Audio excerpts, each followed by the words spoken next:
Hello guys, അങ്ങനെ ഇഷ്ടമാത്രം അവസാന വാരത്തിലേക്ക് അടുക്കുമ്പോൾ ഒരു കിടിലൻ ക്ലൈമാക്സ് തന്നെ. അതേ കൂട്ടുകാരെ, നമ്മുടെ ഇഷിത മഞ്ജിമനെ പോലീസ് സ്റ്റേഷനിൽ കൊണ്ടുവന്നിട്ട് അന്ന് എന്താണ് അവിടെ സംഭവിച്ചത്, കുഞ്ഞിനെ യഥാർത്ഥത്തിൽ ഉപദ്രവിച്ചത് ആരാണ് എന്നുള്ള കാര്യങ്ങളൊക്കെ മഞ്ജിമനെ കൊണ്ട് തുറന്ന് പറയുകയാണ്. അപ്പൊ ആകാശിനെയും അവിടെ പോലീസ് സ്റ്റേഷനിൽ കൊണ്ടുവന്ന് നിർത്തിയിട്ടുണ്ട്. അപ്പൊ മഞ്ജിമ എല്ലാ സത്യങ്ങളും തുറന്ന് പറയുകയാണ്. മഞ്ജിമയുടെ ആ ഒരു മാനക്കേടും നാണക്കേടൊന്നും ഓർക്കാതെ മഞ്ജിമ എല്ലാം പറയുന്നുണ്ട്. പോരാത്തതിന് മഞ്ജിമയുടെ കൂടെ അന്നുണ്ടായിരുന്ന കാമുകനും അവിടെ പോലീസ് സ്റ്റേഷനിലുണ്ട്. ശേഷം നമ്മുടെ ആകാശാണ് പ്രതി എന്നെല്ലാവർക്കും മനസ്സിലായി. പിന്നീട് നമ്മുടെ മഹേഷ് ആകാശിനെ എടുത്തിട്ട് അടിക്കുന്നുണ്ട്.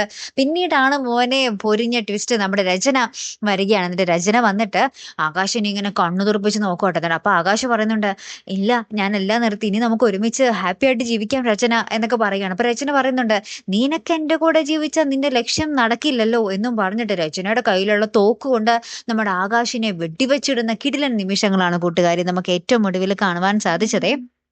പോലീസ് സ്റ്റേഷനിൽ വെച്ച് അങ്ങനെ ഒരു കാര്യം നടക്കും എന്നുള്ളത് ആരും വിചാരിക്കില്ല അല്ലേ. എന്തായാലും കാത്തിരുന്നേനെ കാണോട്ടപ്പെടുത്തൊരു വീഡിയോയുമായി വരുന്നത് വരയ്ക്കും ഗുഡ് ബൈ.